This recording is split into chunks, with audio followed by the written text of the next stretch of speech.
Takulandirani ku AMTV Malawi kuchimake kwa nkhani zenizeni. Ngati nkhani imeneyo kuno kulibe, dziwani kuti nkhani imeneyo ndi yabodza.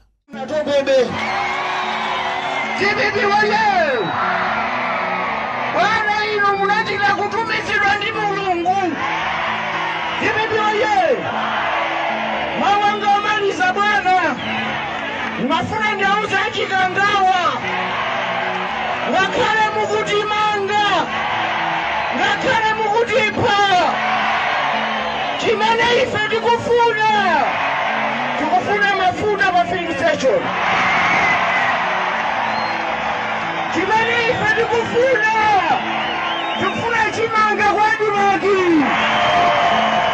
Chimene Malawi akufuna fertilizer ochipa. Malawi akufuna mankhwala kuzipatala.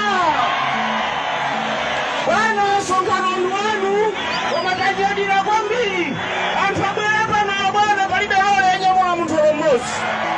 Palibe wakhala 2000 bwana. Chikondi chochokera pansi pa mtima. Wina afune asafune achakwera. Musimumve mawawa pa 16 mutuluke.